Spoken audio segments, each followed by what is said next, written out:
माँ मरते हुए वसीयत कर गई कि अपने भाई से शादी कर लो। मैं नहीं मानी कि भाई से कौन पागल शादी करता है। लेकिन उस रात पाँव तले से जमीन निकल गई जब माँ रात को सपने में आकर कहने लगी। शाम के 6 बज रहे थे। मैं घर में दाखिल हुई। मेरे चेहरे पर मुस्कुराहट थी। मैं जब भी यूनिवर्सिटी से घर आई, माँ मुझे गरम गरम चाय बनाकर देती। पर आज यह देखकर हैरत हुई थी कि घर में माँ कहीं भी नजर नहीं आ रही थी। अचानक मुझे छत से कुछ आवाज़ आई। मैं भागती हुई छत पर गई। मौसम तूफान वाला हो रहा था। छत पर भी अंधेरा छाया हुआ था। तभी मेरी नज़र माँ पर पड़ी, जो कि बेहोश जमीन पर गिरी हुई थी, और साथ में मेरा भाई खड़ा था, जिसकी आंखों में गुस्सा नजर आ रहा था। मैंने देखा, भाई बहुत गुस्से में था। उसने मुझे देखा और बोला, अपनी माँ को संभालो। मुझे तो इस औरत को माँ कहते हुए भी शर्म आ रही है। मैं हैरान हो गई कि ऐसा क्या हो गया है। मुझे बहुत टेंशन हुई। मेरी आंखों से आंसू आने लगे। तब मैंने माँ को उठाया तो यह देखती हूँ कि उनके सर से खून आ रहा है। मैंने मोहल्ले वालों को इकट्ठा किया, उनको सारी बात बताई। वह सब लोग आए। माँ को सभी अच्छी तरह जानते थे, पहचानते थे, क्योंकि पापा की मौत 5 साल पहले हुई थी, और इस वजह से लोग माँ को विधवा समझकर भी बहुत इज्जत और मान देते थे। आज जब माँ बेहोश हुई तो मोहल्ले के सब लोग परेशान हो गए। उन्होंने माँ के लिए एम्बुलेंस मंगवाई और फिर एम्बुलेंस में बिठाकर अपनी माँ को अस्पताल लेकर जाने लगे। रास्ते में माँ की आंखें खुली। वह बात करना चाह रही थी, पर उनसे बात हो नहीं पा रही थी। और 10 मिनट बाद अस्पताल आ गया। अस्पताल के बेड पर लेटे माँ ने मुझे एक ही बात की थी, बेटी अपने भाई समीर से शादी कर लेना। मैं यह बात सुनकर दंग रह गई। मुझे तो ऐसा लगा कि शायद मेरी माँ ने यह बात होश में ना रहते हुए कही है, क्योंकि मरते हुए इंसान की बात का भरोसा नहीं किया जा सकता। वह अक्सर ऐसे वक्त होश में नहीं होते।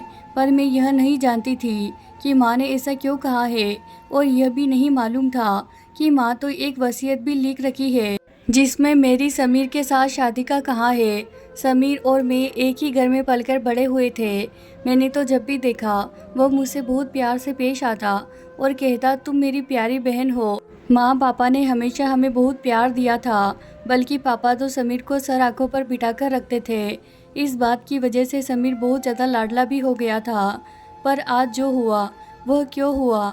माँ को समीर ने क्यों गिराया? और ऐसी बात क्या हुई कि माँ मुझे समीर से शादी का कह रही है? मेरा वजूद काँप रहा था। मैं समझ नहीं पा रही थी कि जो हुआ आखिर उसके पीछे क्या है। क्या उसके पीछे कोई कहानी है जो मुझको मालूम नहीं? माँ के सिरहाने बैठे बैठे हजारों सवाल मेरे जहन में आते और उनके जवाब मुझे ना मिलते। यहाँ तक कि शाम से रात हो गई। माँ की अस्पताल में मौत हो गई। उनकी रूह जब उनके जिस्म से निकली तो मुझे लगा मैं पूरी दुनिया में अकेली हो गई हूँ। अब सिर्फ एक भाई का सहारा रह गया था। माँ का शरीर ठंडा होने के बाद अस्पताल वालों ने हमें डिस्चार्ज कर दिया। मैं माँ की बॉडी लिए घर पहुँची। मेरा भाई घर में नहीं था, शायद इसीलिए कि सब लोगों को मालूम हो चुका था कि समीर ने ही अपनी माँ को मारा है। उसी ने माँ को धक्का दिया है। समीर भी घर से गायब था। उसने किसी किस्म की सफाई नहीं दी थी। मैं अपने घर आ गई। माँ की सभी रीति रिवाज पूरा होने के बाद मुझे कुछ होश आया कि माँ दुनिया से जा चुकी है। रो रो कर मेरा बुरा हाल था। समीर माँ की मौत के 5 दिन बाद घर आया था। किसी ने समीर को कुछ भी नहीं कहा था, क्योंकि कोई ऐसा सोच भी नहीं सकता था कि समीर अपनी माँ की जान ले सकता है। और फिर एक अजीब वाक़या हुआ जिसने इस कहानी को मेरे सामने खोल कर रख दिया, और मैं सोच भी नहीं सकती थी कि मुझे समीर से ही शादी करनी पड़ेगी। माँ के 40वें के बाद संडे का दिन था जब मेरी बुआ घर में दाखिल हुई। बेटी, तुम अपनी माँ के बगैर अब अपनी ज़िंदगी कैसे गुजारोगी? मैंने कहा, बुआ, इसमें ज़िंदगी गुजारने वाली कौन सी बात है? मैंने पहले भी ज़िंदगी गुजारी है, अब भी गुजार लूँगी। आप साफ साफ बताएं, आप क्या कहना चाहती है? बुआ मुस्कुराकर बोली, देखो बेटी, जब माँ दुनिया से चली जाए, पापा भी ना रहे, तो फिर बच्चों की शादी हो जानी चाहिए। मैंने कहा, बुआ, आप कैसी बातें कर रही है? माँ को मरे हुए दिन ही कितने हुए हैं कि मैं अपनी शादी की बात कैसे करूँगी? वह बोली, शादी की बात तुम नहीं करोगी, पर हम तो करेंगे। समीर से तुम्हारी शादी करवानी है। मैं कानों को हाथ लगाकर बोली, बुआ, यह आप कैसी बातें कर रही है? समीर मेरा भाई है, और आप तो कहती थी कि समीर के लिए बहुत खूबसूरत लड़की ढूंढूंगी। मेरी बात सुनकर बुआ बोली, बेटी तुम्हारी शादी समीर से होगी क्योंकि यही तुम्हारी माँ की वसीयत थी। मैं बोली, आपको कैसे पता कि यह मेरी माँ की वसीयत थी? यह तो उन्होंने मुझे एम्बुलेंस में जाते हुए कहा था। वह इस बात पर बोली, देखो तुम्हारी माँ ने भी ये कहा था, फिर तुम इस बात से इनकार कैसे कर सकती हो? मैं बुआ की बात सुनकर परेशान हो गई। मगर बुआ, मैं ऐसा बिल्कुल नहीं होने दूंगी। आप ईश्वर के लिए मुझे इतना बड़ा गुनाह कैसे करवा सकती है? भाई से शादी कैसे मुमकिन है? मैं और समीर एक घर में पले बड़े हैं, एक बाप की औलाद है, एक माँ बाप की औलाद है। फिर आप यह बातें करके क्यों मेरा जी जला रही है?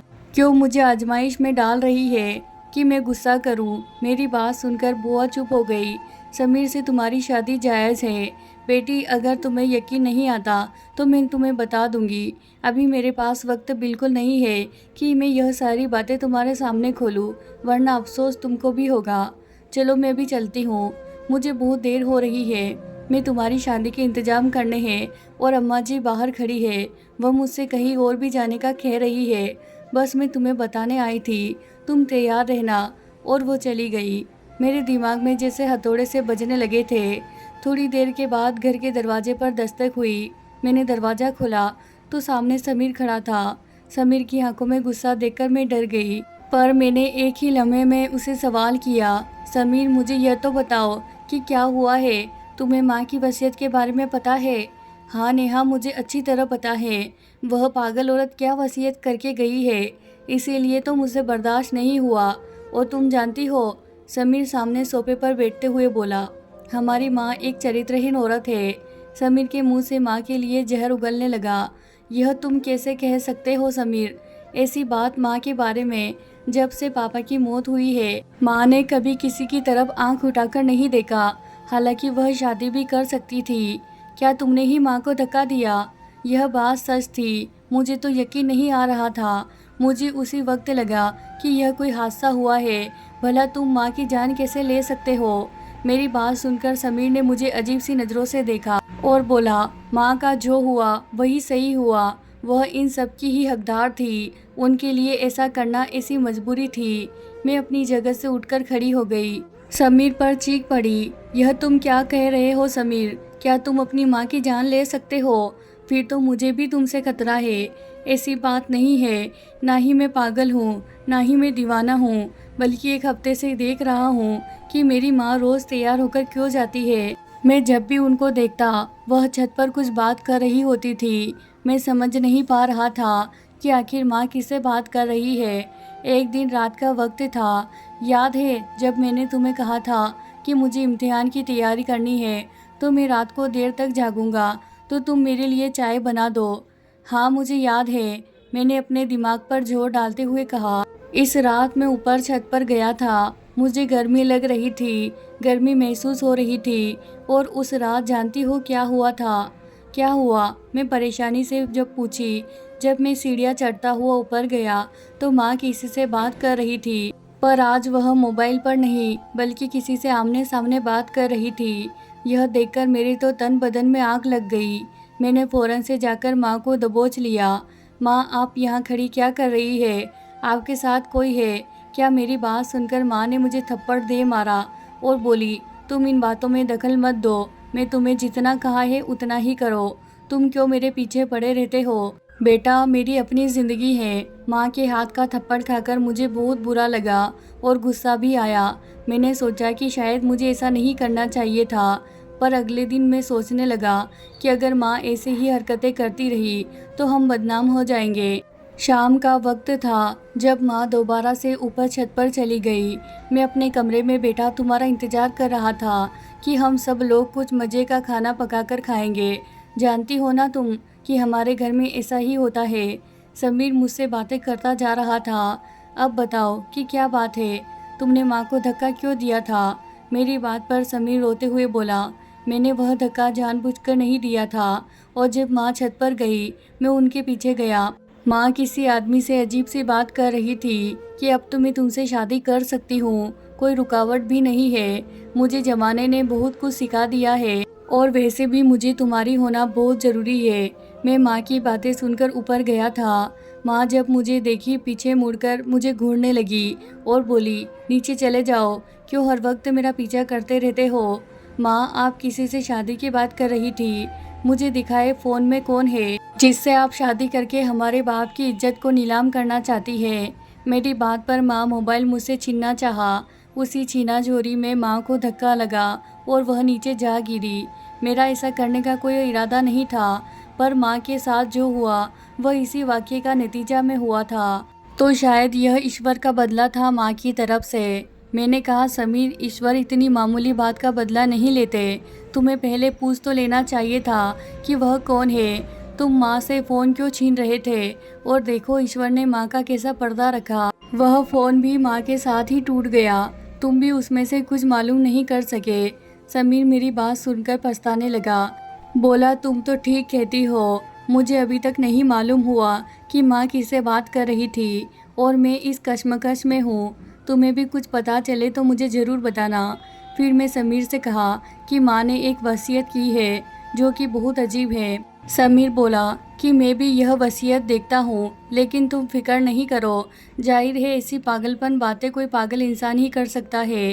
क्या पता माँ दिमाग की मरीज हो और क्या पता वह खुद से ही बातें करती रहती हो। यह कहकर समीर रोने लगा। बोला कि मैं अपनी माँ का कत्ल कर दिया। मैंने समीर से कहा, तुम फिक्र मत करो, तुमने जो भी किया अब इसका वक्त गुजर चुका है। माँ इस दुनिया से चली गई। जो किस्मत में लिखा था वह हो गया। अब हम गम बनाकर क्या करेंगे। तुम अच्छी सी लड़की देखकर उसे शादी कर लो, फिर हमारे घर में रौनक आ जाएगी। अम्मा के गम को भूलना शुरू कर देंगे। मैं समीर से यह बातें कर ही रही थी कि मेरी बुआ दोबारा घर में दाखिल हुई और बोली, अरे तुम लोग ऐसे ही बैठे हो, उधर खानदान में तुम्हारी शादी की तैयारी चल रही है। मैं चौंक कर खड़ी हो गई और बोली, बुआ बस भी कर दे, अब यह नाटक मत करो। माँ अगर पागलपन में यह बात कह दी तो क्या मतलब है कि आप बहन भाई के पवित्र रिश्ते की धज्जियां उड़ाएंगे। ऐसा हो ही नहीं सकता। तो आप तैयारी क्यों कर रहे हैं? जो तुम्हें बताया है कि तुम्हारा रिश्ता जायज़ है और तुम दोनों शादी कर सकते हो। अगर मैं कुछ कहूँगी तो तुम सबको दुख होगा। मैं बुआ की बात सुनकर नीचे वापस बैठ गई और कहा, मुझे किसी से नहीं मिलना। वह बोली, बेटी वह कोई आदमी आम आदमी नहीं है, मस्जिद का इमाम है, हर रोज़ नमाज पढ़ते हैं, ईद की नमाज भी वही जमात कराते हैं। हालांकि यह बात सुनकर मैं हैरत से आंखें उन्हें देखने लगी। मस्जिद का मौलवी यह बात कैसे कह सकता है? वह आप खुद होश करे। एक बार उनसे मिल लो, फिर मैं तुम्हें कुछ नहीं कहूँगी। फिर चाहे तुम अपनी माँ की वसीयत पर कभी अमल न करना। अपनी बुआ की बात सुनकर मैं बहुत हैरत हुई और आखिर ऐसी क्या बात है? मुझे मोहल्ले के मौलवी साहब बताएंगे और सिर्फ यह राज उन्हीं के पास है। मैंने कहा, ठीक है, मैं और समीर दोनों अभी इमाम साहब के पास जाएंगे और उनको आपकी शिकायत भी लगाएंगे। बुआ ने अगले दिन हम दोनों को वहां जाने का कहा। अगला दिन फ्राइडे का था। फ्राइडे के बाद मौलवी साहब फारिग थे। हम उनके सामने चले गए। मौलवी साहब ने हमें पहचान लिया और बोले, तुम सीमा के बच्चे हो ना, तो बस आ जाओ बेटा, मैं तुम्हें कोई ऐसी हकीकत बताऊंगा जिसे सुनकर तुम दोनों ही अपने रिश्ते की हकीकत को पहचान सकोगे। मैं नहीं जानता कि तुम्हारी माँ ने यह वसीयत क्यों की, लेकिन फिर भी यह वसीयत जायज़ है और तुम्हारी शादी होना कोई पाप का काम नहीं है। पहले मेरी बात सुनो, उसके बाद तुम लोगों ने जो फैसला करना हो कर लेना। मौलाना साहब ने बात शुरू की।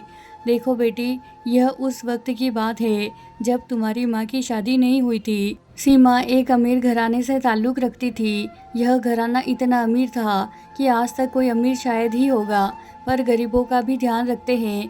पैसा ही सब कुछ इंसान के लिए नहीं होता। समीर एक आम से बच्चे को पसंद करने लगी। बच्चा इसीलिए कह रहा हूँ, वो लड़का मदरसे से तालीम हासिल कर रहा था। उसकी शादी की तैयारी करना शुरू कर दी। और शादी कैसे होती है? जब सीमा किसी लड़के से इश्क करती थी, पहले तो सीमा को मालूम था शादी होने के लिए बहुत ज़्यादा अमीर शख्स होना चाहिए था, लेकिन उसके घरवाले की मर्ज़ी के बगैर अगर वह कुछ करता तो लोग उसे ही जला देते। एक दिन वह अपनी बेटी के लिए लड़का पसंद करके अपने घर खुशी खुशी रिश्ता आया तो उसे मालूम हुआ कि उसकी बेटी इस घर से जा चुकी है और वह उस मदरसे के लड़के रेहान के साथ घर से भागी है जिससे वह मोहब्बत करती थी। और फिर इस इश्क ने उसकी इज्जत पर दाग लगा दिया। सीमा के बाप ने जब यह बात सुनी तो वह गुस्से से लाल पीले हो गए। बोला कि मेरी औलाद की इतनी हिम्मत कि वह मुझे भी धोखा दे। अब तो मैं सीमा को ऐसा सबक सिखाऊंगा कि वह ज़िंदगी भर याद रखे। बस फिर क्या था बेटा, सीमा के बाप ने हैवानियत की हद कर दी। वह 1 साल तक अपनी बेटी का पीछा करता रहा, यहाँ तक कि उसको अपनी बेटी एक दूर दराज के गांव में एक आम से घर में एक आदमी की बीवी के तौर पर मिली और वह आदमी वही रेहान था। तुम्हारे बाप ने हैवानियत की हद करते हुए रेहान को एक दिन अपने दोस्तों के साथ भेजकर नहर में गिरवा दिया और वह किस्सा हमेशा के लिए तमाम हो गया। पर उसकी बेटी प्रेग्नेंट थी। उसने एक खूबसूरत बेटे को जन्म दिया। वह अपनी बेटी सीमा को अपने घर ले आया और क्योंकि वह लड़का सीमा का कौन था, इसीलिए वह उसे छोड़ भी नहीं सकते थे और उसकी जान से मार भी नहीं सकते थे। बस फिर क्या होना था। सीमा 1 साल बाद अपने घर आई। उसके गोद में एक बेटा भी था। सीमा बहुत परेशान थी क्योंकि उसका पति इस दुनिया से जा चुका था। सीमा का बाप उसके सामने अभी भी एक जालिम इंसान था। सीमा का बाप अपनी बेटी की दूसरी शादी करना चाहता था, पर पहले वाली एंगेजमेंट टूट चुकी थी।